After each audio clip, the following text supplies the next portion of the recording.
जय हिंद, वंदे मातरम, जय संविधान। सर्वप्रथम मैं अपने रतूड़ी परिवार, मेरे सभी सामाजिक संगठनों और पूरे भारत देश के 140 करोड़ भारतीयों की तरफ से, नागरिकों की तरफ से अपने भारत की सेना को कोटि कोटि नमन करता हूं, बधाइयां देता हूं। और उसी प्रकार माननीय प्रधानमंत्री मोदी जी और उनकी पूरी टीम को कोटि कोटि वंदन, अभिनंदन, अभिवादन करता हूं कि आप लोगों ने पाकिस्तान के अंदर में कल रात को लगभग 1 बजे के बाद 6 मई की रात 1 के बाद, मतलब 7 बजे से पहले, 7 तारीख के पहले जो सर्जिकल स्ट्राइक की आप लोगों ने, जिसका नाम आपने रखा था सिंदूर, और लगभग 156-157 आतंकवादियों को मौत की नींद सुलाया। और जब हर भारतीय लगभग सो चुका था और सुबह जब उठे तो बड़ी खुशी, सबके चेहरे पे तेज चमक थी। और एक शौर्य की गाथा, एक इतिहास में स्वर्णिम अक्षरों में लिखी हुई शौर्य की गाथा इस भारतीय सेना की और भारत सरकार और प्रधानमंत्री मोदी जी की मजबूत इच्छा शक्ति की जो शौर्य गाथा लिखी, उससे हमारे भारतीयों के जो सीने हैं वो चौड़े हो गए, अगर चेहरे पे तेज आ गया है। उन पाकिस्तानियों को, उन आतंकवादियों को, उन इस्लामिक मुस्लिम जिहादी आतंकवादियों को, कट्टरपंथियों को एक सबक मिला, जिन्होंने पैंटे उतरवा के, अगर किसी पे शक हुआ तो पैंटे उतरवा के और धर्म पूछ के गोलियां मारी, निर्दोष लोगों को जम्मू कश्मीर पहलगांव में मारा।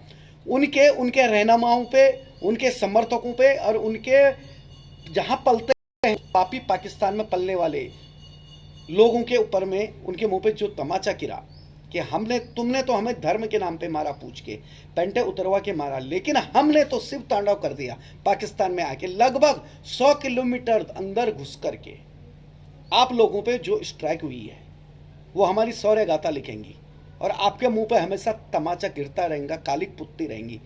पाकिस्तानियों, ये कभी मत भूलना कि हमारे भारत देश में लगभग 25 से 35 करोड़ के बीच में मुसलमान हैं, और अगर वो सारे मुसलमान एकजुट होके पाकिस्तान की तरफ मुंह करके खड़े होके अगर सुसु भी कर दिए ना, तो यकीन मानिए तुम्हारे पाकिस्तान में वैसे भी बाढ़ आ जाएंगी।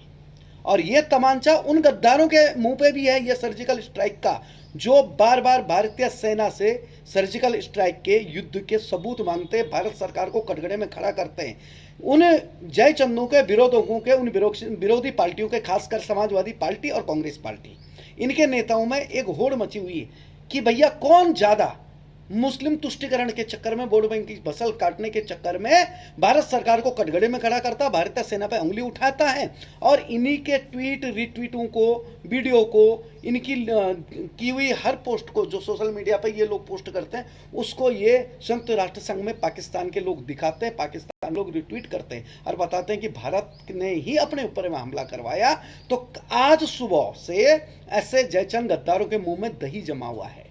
वो खुल के ये नहीं करे भारतीय सेना की शौर्य गाथा को, भारत सरकार के दृढ़ इच्छा शक्ति, मजबूत इच्छा शक्ति को, जो दृढ़ संकल्प लिया, और उसके बारे में ये नहीं करें कि पाकिस्तान में जाके जो हमारी भारतीय सेना ने हमारे भारत सरकार के आदेश पे जो दृढ़ इच्छा शक्ति आपने रखी, आतंकवादियों को मारा, उनके अड्डों को नष्ट किया, लगभग 9 अड्डों को। आपके मुंह में दही जम गया पाकिस्तान का नाम लेने में। तो उन लोगों के लिए, फिर से कहूंगा, उन लोगों के लिए जिन्होंने धर्म देख के मारा, हमारी सेना ने शिव तांडव आपको वहां करके दिखाया। हमने मजहब नहीं पूछा, हमने धर्म नहीं पूछा, जात पंथ, झंडा, रंग कुछ नहीं पूछा। हमने अपने लगभग 28 लोगों को जो मौतें हुई थी, निर्दोष लोगों की पहलगांव के अंदर में, उनकी मौत का बदला लिया। आज 7 मई है 2025। आज जब उनको मारा गया तो आज 13वें, हिंदू धर्म में 13 का महत्व होता है, मरने के बाद 13वें में कर्मकांड होते हैं। और दूसरी बात में कि ऑपरेशन का नाम सुहाग रखा था, तो सुहाग मतलब जिन माँ बहन बेटियों की गोदे, ये मांगे आपने उजाड़ी, गोदे उजाड़ी, कलाइयाँ सूनी की। और सबसे बड़ी बात है, सिंदूर जो होता है ना मांग में भरा जाता, उस सिंदूर को आपने पहुँचने का जो जिहादियों, आतंकवादियों आपने काम किया, उसी को देख के माननीय भारत सरकार, मोदी जी ने और हमारी पराक्रमी शौर्य के प्रतीक सेना ने, भारतीय सेना ने नाम रखा था सिंदूर। तो हमने दिखा दिया कि सिंदूर की ताकत क्या होती है। एक चुटकी सिंदूर की ताकत कितनी होती है एक भारतीय नारी के लिए, उस भारतीय नारी की अस्मिता के लिए, उसकी शक्ति के लिए, और उसके पति जिन पतियों के प्राण गए उन पतियों के लिए, और जो पति जिंदा उन लोगों के लिए, कि कितनी ताकत है एक चुटकी सिंदूर में। फिर से भारतीय सेना को कोटि कोटि नमन, अभिनंदन, अभिवादन। भारत सरकार, माननीय मोदी जी, उनके नेतृत्व में पूरी भारत सरकार को कोटि कोटि अभिनंदन, अभिवादन करता हूं।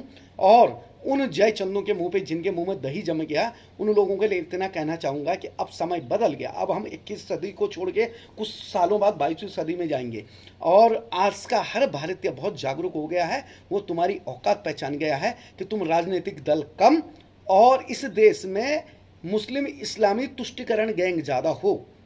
तुम्हें इस देश के शौर्य से मतलब नहीं है। हो सकता है कि तुम कुछ दिनों बाद फिर अपने को, जो सर्जिकल स्ट्राइक हुई है राफेल के माध्यम से, जो मिसाइलें गिराई गई है पाकिस्तान के 9 आतंकी अड्डों पे, हो सकते तुम उसका सर्जिकल और मांगो, शायद हो मांगो कि तुम और मांगो कि भैया इसके सबूत दो, सेना प्रमुख को गली का गुंडा बोलो और मोदी को तू तड़ाके से बात करो, तो तुम्हारे पे वो कालिक पुती हुई है और कई साल तक तुम उस सदमे से बाहर नहीं निकलोगे। और हमें अपनी भारतीय सेना पर सदैव गर्व था, है और रहेगा। भारत सरकार पे, माननीय मोदी जी पे गर्व था, गर्व है और गर्व रहेगा। और ये विश्व विजयी तिरंगा प्यारा हमेशा लहराता हुआ दुश्मन की छाती पे हमेशा लहराता रहेगा। जय हिंद, वंदे मातरम, जय संविधान।